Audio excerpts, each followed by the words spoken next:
Okay, hi everyone, welcome. We're going to get started because we have a short period of time and we want to make sure we have time at the end for any questions, comments, anything like that. My name is Jackie McCune. I'm an education programs professional at the Nevada Department of Ed. I work in the Office of Standards in Instructional Support, overseeing K-12 core computer science, educational technology, and STEM instruction. And then my lovely co-presenter, Cindy, go ahead and introduce yourself. Thanks, Jackie. Hi, everyone. I'm Cindy Chang, and I currently work in the Office of Career Technical Education. We have a longer name, Career Readiness and Adult Education Options, Adult Learning, but I'll just leave it there.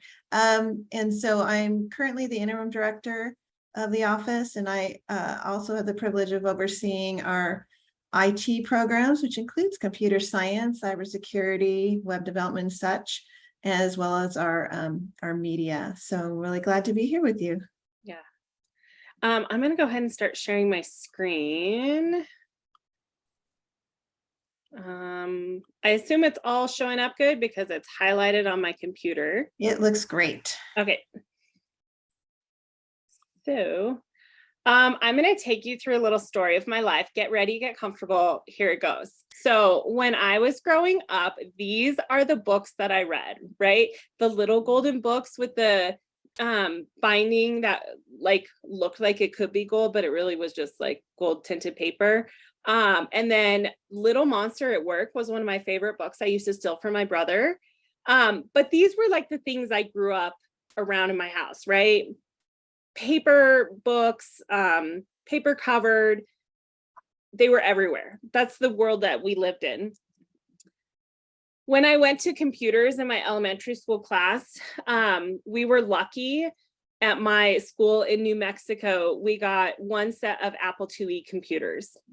And every week when we went, I hope and prayed that I would not die of dysentery again, because all we did was play Oregon Trail. And it was those big 9-inch floppy disks where you didn't dare touch the middle of it because then you wouldn't be able to play Oregon Trail. It was traumatic, to say the least, that every time I died of dysentery. I have yet to not die of dysentery in that game, but I hold out hope that it might happen one day. The Trapper Keepers, I had that exact Trapper Keeper, and that's where I kept all my notes. We hand wrote them on paper. We took all the dittos that our teachers made on the machines, you know, where you had to crank it and it had the purple ink and it smelled really good and hot when you got it. That's where we kept everything. That was my educational experience growing up. Even into high school, we were using WordPerfect in our keyboarding class. WordPerfect, like it goes back a bit. A couple years ago, I was in Seattle, and you know, because Amazon pretty much occupies a lot of Seattle, they have Amazon bookstores all over the place. And so my kids had never been to an Amazon bookstore, so they of course wanted to go in. And I'm just kind of walking around, and on the shelf, these are the children's books that are now out there for kids. Quantum computing, quantum physics, rocket science, and coding for babies. These are board books. And I had a moment where I questioned my own ability to parent my child, because I definitely 100% never bought these books for my kids when they were babies. And I was like, well, dang, I'm so behind in my parenting. My poor kids are never going to be able to make it in the world because I did not teach them quantum physics in their infancy. And myself, I was stuck on like little puppy books in my little golden rimmed book or boarded books. So it just goes to show like things have changed so much. I have to say, I have these for my grandkids. Your grandkids will be much more prepared. So today, the things that are on the screen now, that is how our kids live. It's how they communicate. Their social environment is in their phones, in social media, in computers and applications.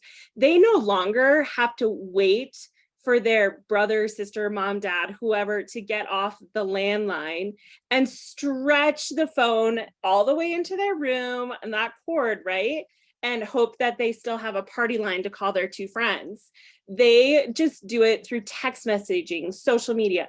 It's also how they learn. All their notes and their resources, everything are right there, literally in the palms of their hands or in front of them on a tablet or a computer. This Twitter post was sent to me a couple years ago, and I kind of keep it as like a, memento that, yes, I'm getting older and older and older, but there might still be hope. That people will realize that those 3.5-inch floppy disks are not just the save icon. And funny story, I actually had some, we redid my office a couple of years ago at home during COVID, and I had a bunch of those. And my husband was like, seriously, you still have these? And it was a little gut-wrenching to have to get rid of them, because it was like all of my undergraduate work was on those 3.5-inch floppy disks, and I felt like I was moving beyond that. But that's the world we live in. Things have changed. So my whole point in saying this is that the world in which our kids live in today, their educational settings and the things that they need to be prepared for are not the things that I need to be prepared for, that many of us, I would argue in this session, needed to be prepared for. Their world is different. There's things that are going to be created as we advance that we don't even know about yet. So the things we have to, our focus in education needs to shift a little bit. So we have a little bit of a task for you. We're going to give you just a couple of minutes. On the screen is just a normal word search. I literally just Googled simple word search, and this one came up. What I would like you to do is take a moment, and you're just going to write a set of instructions to find each of the words on the word search. Here's the caveat. You can only use specific words. You can use up, down, left, right, move, start, stop, and record. That's it. Those 3, 4, 5, 6, those 8 words. So I'm going to give you a couple of minutes. You can start with any word you want, take your pick, and start writing some directions. Okay. What we would love to happen is for one brave person to unmute, turn on your camera if you're comfortable with that, and share the directions that you wrote for this. I'll share. I'm going to try and follow along. I'm going to try out these annotation tools. I've never used them, so it could be a little dicey, but I'm going to try. Okay. I did the easiest one. So assuming the starting position is upper left corner. So from the upper left corner, my description to go to the word black is right, right, right, right, right, right, right. Yeah, 4 right. Okay, let me try and annotate this one. Right, right, right, right. Okay. Then it gets to the word black. Okay. So was your approach to just get to the word? Is that what it was? Like the start of the word? Yeah, because the direction is to find the word. So yeah, I just find the word. I didn't know if I should continue, but I found the word. Nope, it's perfect. Okay, another person.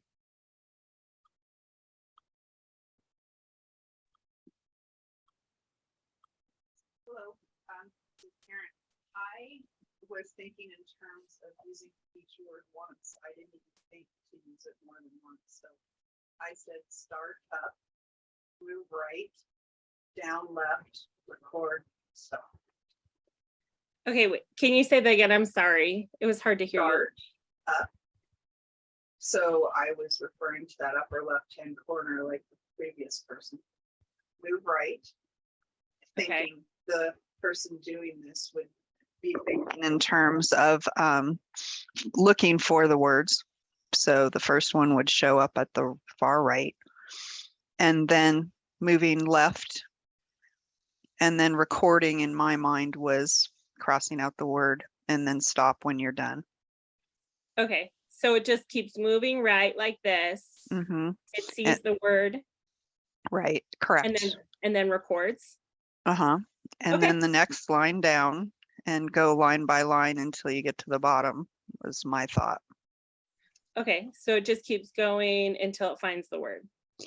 Right, and there was none on the second line or the third, but the fourth one had green. And then the fifth line has 2 words. Okay. And then the sixth line had 1 and the seventh 1, nothing on the eighth. And then the last line had 1. And then there was one that pink that wasn't used. So I went looking for P's, but I didn't have any directions to give for that. Yeah. So I would just hope the participant was checking off all the words that they had found and recognized they missed one and went looking for it. Okay. Great. Anybody else want to share? Okay, no pressure. So what you just did was just a very simple algorithm, which is something that's foundational in computer science and in coding specifically. You were writing a set of steps that somebody else could follow with very clear commands multiple times and always yield the same result, essentially. Algorithms are not always perfect the first time. We go through this iterative process of refining things in a lot of things that we do, but specifically in computer science. But you can see how this concept of algorithms, this process of doing things repeatedly to find a result or a solution, is really foundational, not just in computer science, but in a lot of aspects. And that's really kind of the message that Cindy and I try to share and get across to people, is that computer science isn't just for a specific group of kids or a specific group of individuals who like computers or who are techie or I don't know, just are high achievers or aren't athletes. You know, there's those stereotypes that exist. And it really is for everyone. And the skills that are learned in computer science are applicable in so many different ways. Mhm. And we have to, like we mentioned, the keynote mentioned about biases.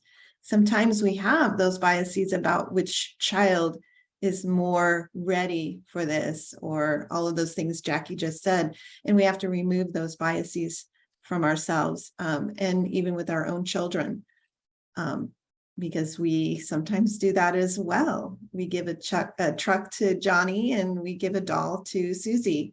And computer science, I don't know, maybe that's not for you. So we have to really check those things. But even just mentioning that our brains are the first computers.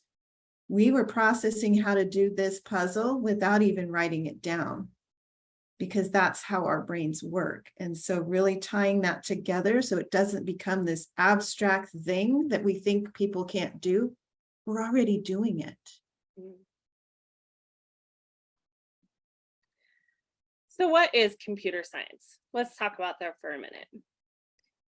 Find a piece of paper, a Post-it, whatever, scrap paper, type it in your phone, type it on your keyboard, whatever you like.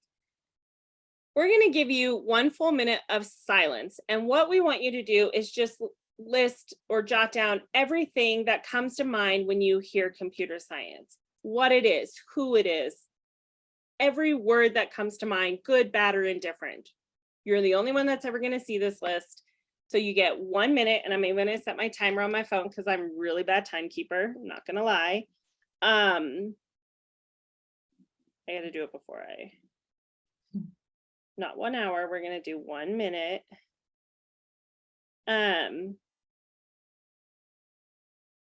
Okay. 1 minute of, we're going to be quiet, and you're just going to jot down everything that comes to mind when you hear computer science. Go. Okay, that was 1 minute. If you want to keep writing, you can. What we would ask is, whatever you feel comfortable with sharing, go ahead and start adding it into the chat. You don't have to share it all, just whatever you want to share with us. Software and programming. Ooh, ever changing. Love that. Technology, coding, motherboard, algorithms. So many good ones. It's the foundation of almost all industries. Yes, in fact, it is. We're going to go into that more later. Engineering. Yes, there is a big connection between computer science and engineering, and getting increasingly more important in engineering as well. So did anybody write anything about who they think of when they hear computer science?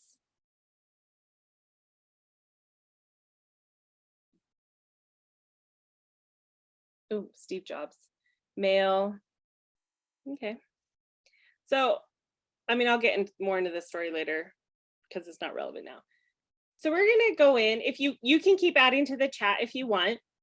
And we're going to talk a little bit about what computer science is.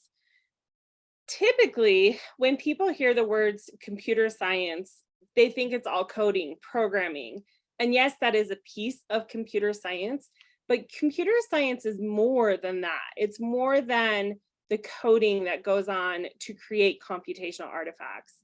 In computer science education, and specifically within the standards we have in Nevada, K-12, we look at more. We look at operating systems. We look at the influence of computer science on, the influence of technology on society, and also societal impacts on technology. We look at networking and how the networks are developed, designed, how they protect us. Cybersecurity, hugely important. All the way down to kindergarten, we start talking about cybersecurity and the need to protect personal information. And that's when we start teaching them. 5-year-olds understand you don't put your name and your address on the internet. You know, you work with your parents to do that. So there's just a lot more that goes into it than just the coding and programming. One of the things that we tend to get a lot of, especially in working with parents or some educators, is the idea that if a kid is working on a computer, they're naturally doing computer science, right? They're typing a paper or they're working on a spreadsheet, therefore they're doing computer science, and I'm going to check that box that they did it. Well, that's not always true. So in computer science, like I said before, we look at the coding, debugging programs, networking, cybersecurity, all those things. We also look at digital citizenship, hugely important. In integrated technology, we also focus on digital citizenship because it's important in all aspects of technology. But in integrated technology, that's where they're working on with those productivity tools. They're using a spreadsheet application like Excel, Google Sheets to create a spreadsheet. They're not actually creating the tool to do spreadsheets. In computer science, that's where they're creating the computational artifact. They're creating the application, they're creating the game, they're creating a module. They're really, for lack of a better term, they're creating. In integrated technology, they're using. Do you have anything you want to add on that, Cindy? Did I hit it all? Yeah, you hit it all. That's exactly right, because sometimes these lines are really blurred, especially when we talk about that high school graduation requirement. And it really, you hit the nail on the head. If they are creating, they're doing the computer science. If they are just using these tools, they're doing integrated technology. Mm-hmm. Someone asked me once, it was actually during COVID, which was more important? Is computer science more important, or is the integrated technology more important? Because we have sets of standards for both areas. And I don't think one is more important than the other. I think they're equally important. And the kids today, they're going to go into college or careers, and they're going to be expected to have knowledge in both of these items. Many universities are now requiring a computer science course in order to get their degree from the university or college. And that is in humanities, it's in engineering, it's in the sciences, it's across the board. There's actually 5 universities, including Stanford right now, that requires even teachers to take a computer science course from the computer science department. So it's not a methods class, it's actually a computer science course. This is huge. This is huge because they recognize that everything around us has a component of computer science integrated into it. Our vehicles that we drive, our phones that we use, just our watches, everything. And if our students are not the ones creating those devices, those technological advances, then we're beholden to other countries who are teaching these subjects and their students are creating them. So we really want to make sure we start early with them. So who is computer science? We talked briefly earlier about that stigma that it's typically males in the industry, or even certain races that are in the industry. And it's, if you ever go to Silicon Valley and you're near Cupertino, it is primarily men in the area and people from certain areas of the world that are there. It is what it is. Good, bad, or indifferent. That's just the way it is. Well, the reality and what we're trying to express within the state is that really computer science is about everybody. Not only is it a necessary skill that students have, but it's also for every single child, everyone. One of the important things to note is about that half credit class. For those of you who may or may not know, every high school graduate in the state of Nevada has to pass a half credit class. It's one semester that focuses on computer science and technology. It's a state requirement. They cannot graduate without it. And we started kindergarten preparing these kids for that course. But what that course also does is it also introduces kids to computer science who may or may not otherwise have done it. Maybe they didn't see the electives available to them in middle school or high school or the CTE pathway, or maybe their friends weren't doing it. So they were like, I'm not going to sign up for that class. I want to do culinary because that's what all my friends are doing. But it really is about reaching every single student in the state and providing them the opportunity to even explore it and make their decision based on experience, not based on what somebody has told them or something they've heard or seen. If I could just add really quick before we move on there. Yeah. If you look at the faces of these students and the diversity, not only of the child and the children in there, but the diversity of perspectives and what they bring to the table when these technologies are created and developed down the road is so very important. It is vital to have perspective of students with disabilities when we have technologies being created and developed, so that they can be used by other students who have those same disabilities. That's just one example, there are many. So that is why, when Jackie says this is for all students, it is, because that only makes our state, our nation stronger to have these different perspectives. Mm-hmm. I get asked a lot, well, kindergartners, they can't even take their MAPS test. And use a mouse. How are they going to do computer science? Let me tell you, those kids can, and it is amazing. You have these tiny little bodies saying big words like algorithm and explaining what an algorithm is. And yes, it's at a very basic level. For coding, they use arrows and stop signs instead of actually writing out words, but they can do it. And it's just their world is their oyster and they don't have anything stopping them and they just go for it. They're not afraid of failure.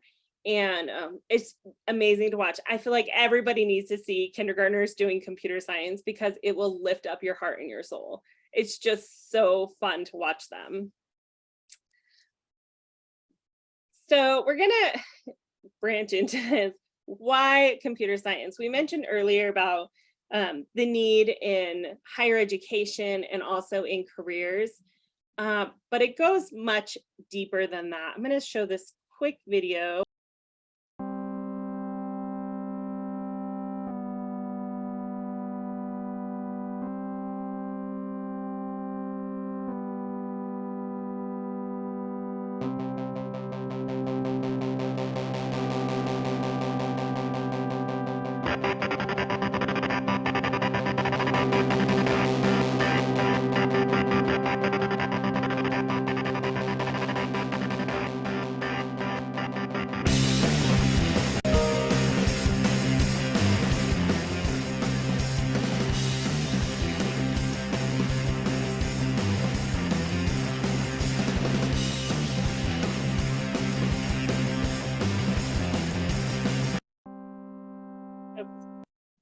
Oh no, I just lost my screen. Hold on one second, sorry. So that video shows, sorry, I'm pulling this up again. Sorry about that. I hit escape and not the right button. How many people can relate to that though? When I looked at that for the first time, I was like, oh my gosh, that is my life in a nutshell. Right? And it's like all these kids, they're creating so many applications now that meet their needs, which are different than the needs that we ever had, right? Mhm. And they're putting them up in the Apple Store and Google Play and just doing amazing things with it because they are living in this environment. They know what their needs are, and they're just figuring out how to do it because they don't have any preconceived notions of, I can't, unless somebody planted that there somewhere along the lines. They just like, oh, I need to do this. I'm going to do it. I'm going to make it because I can't find it somewhere.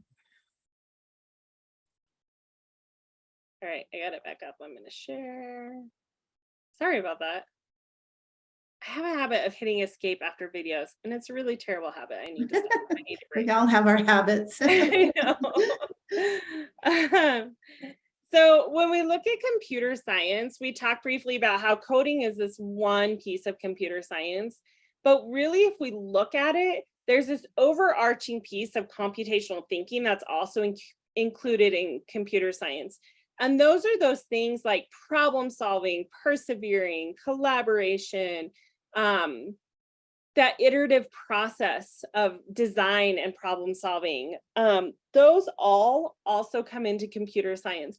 And computational thinking, that is something that is not just exclusively in computer science, but it's applied in other content and disciplines. So if we can get our kids to practice that in multiple disciplines, think about how much stronger they will be at problem solving and persevering in any scenario or situation.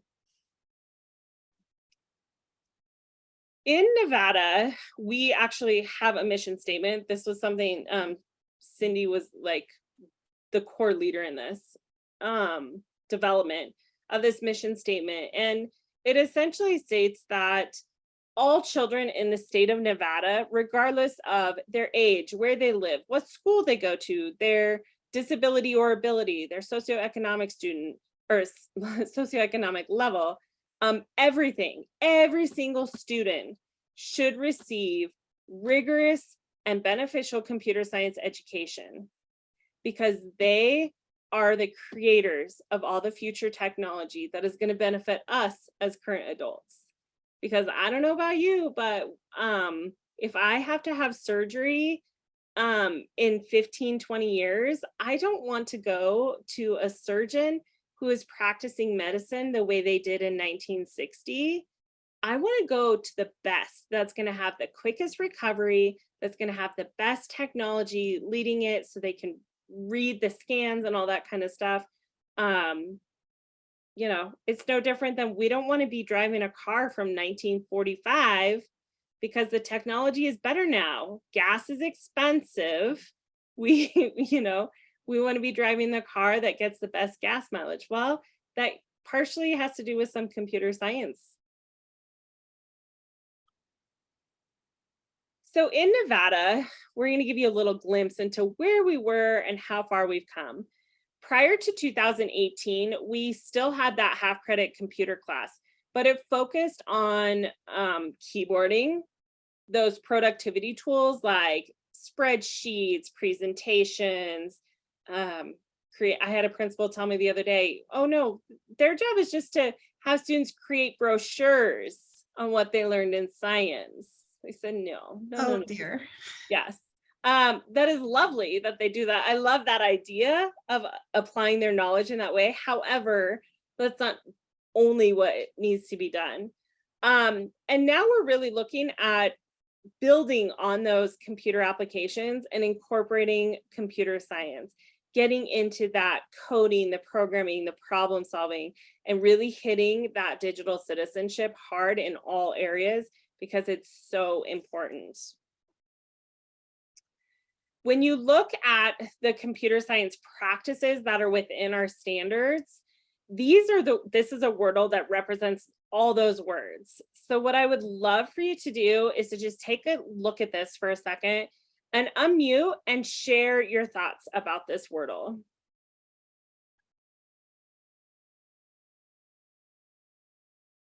Like, what do you see? What do you question?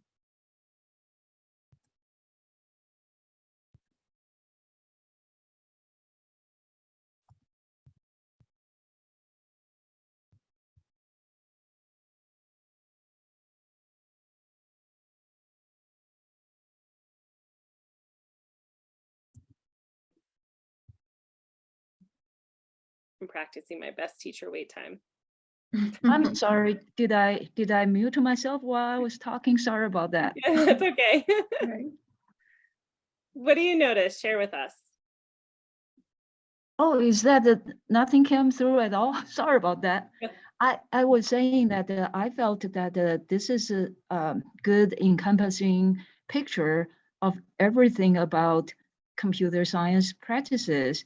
I'm trying to, there are some really small words, but those I could read. Yeah, I totally agree. I think it's a good overall picture. Mhm. Thank you. Kid friendly. I like that. Yeah. Mhm. After hearing the keynote this morning, which was amazing, the first word that pops out at me when I see this is perspectives, and the fact that computer science is about not only just gathering other perspectives, but honoring those perspectives to make things better. Because when you develop something, it's not just about our own desires and our own needs, it's also about other individuals. Otherwise, it's not going to go anywhere. Mhm. Yeah. Mhm. The thing that stands out to me is process. And I put in the chat that we need to teach our children to fail forward, that it's okay, and to look at mistakes as iterations. They're just the first version or second version, but to keep pushing through to find that solution to the problem that's facing before them. We don't want them to give up on anything, right? And computer science might seem a little daunting at first to them, but that's why we start young and they learn that word algorithm. And so that it just becomes part of their vocabulary as they mature and get older. And it's not some strange word. And they have the process down as they go to apply it to every situation that they have and they encounter in their lives. Yeah. Computer science is so much more than what we think it is. Mm-hmm. I like that. Thank you for sharing. So on top of that, this is a little bit old. It came out in 2016, so it is almost 10 years old. However, based on the recent World Economics Forum report that came out 2 years ago, these are still very applicable of the skills that the future workforce is needed. So we're looking at adaptive thinking, computational thinking, media literacy, design mindset, virtual collaboration. These are huge skills that they're not innate in all kids. We have to teach them how to do these. I was in a meeting 2 years ago, like right after COVID started opening up. And it had the vice president of the Apple cloud storage up here. I'm in Carson City in Northern Nevada. Had one of the vice presidents from Tesla, a gentleman from Switch, and Calculated Industries. And every single one of them said that they would take a high schooler right out of high school graduation who had problem-solving skills, could work with others, and had a desire to learn over somebody who had worked in the industry for 20 years or longer and didn't have those skills. Because these businesses and industries, they will train those kids in whatever program, their software, their tools, all of that, they'll train them. But they really want people that can use those skills. And it's important that we start teaching that to them early on so that all kids have this opportunity. And most importantly, we want them to be problem solvers. So take a look at this quick video.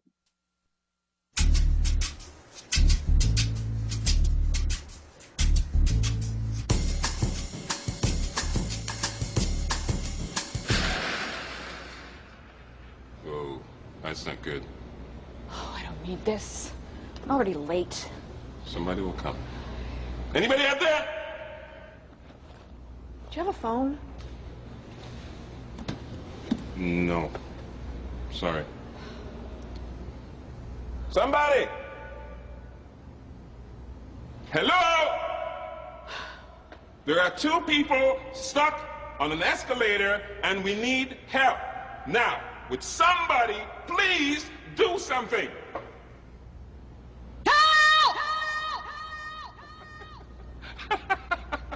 I don't believe this. You gotta be kidding me. I'm gonna cry. Well, there's not enough left to do, is there?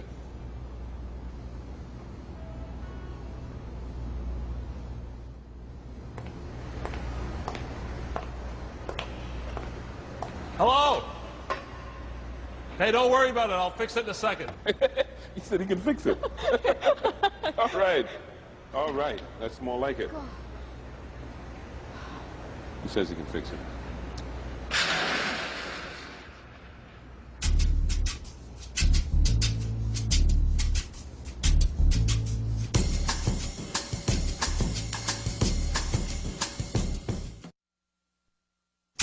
So the moral is we don't want our kids stuck on the escalator. We want them to be problem solvers. So look at the world like on a bigger scale to see, okay, you know, we can get through this.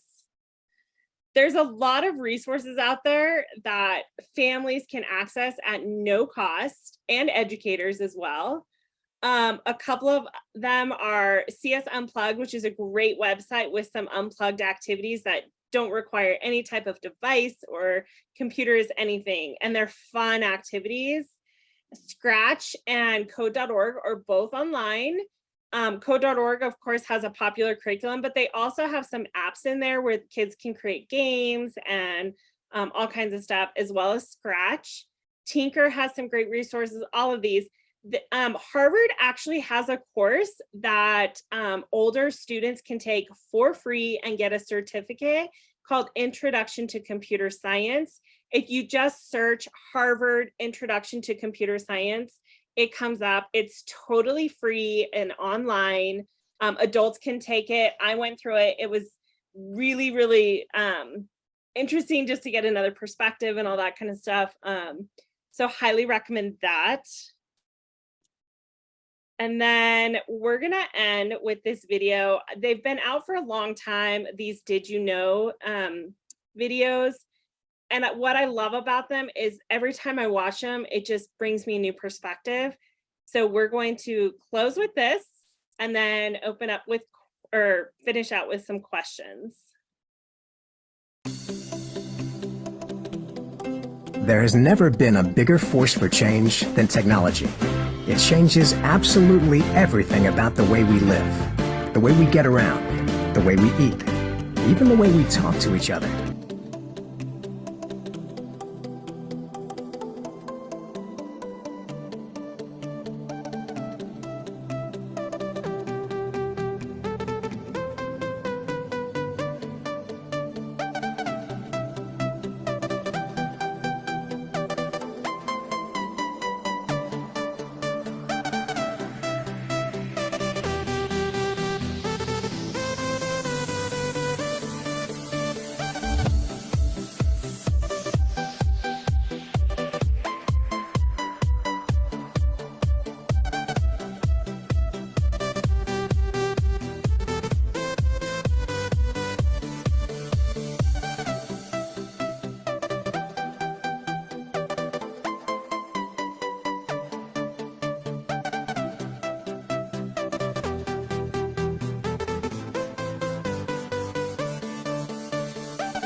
I'm gonna pause this only because I just noticed it's 11:20. But it is in oh my gosh, stop. It's in the slides, and Cindy, can you put a link to the slide deck in the chat for everyone? And that way they can have access to it, and our email addresses are in there. We'll stick around for another minute or two. I have to get to another session that I'm presenting to answer any questions you might have, but thank you so much for coming and engaging in our activities and discussions, and always feel free to reach out to Cindy or myself in any way. We're always willing and wanting to help in any way we can around computer science. And yeah, thank you for coming.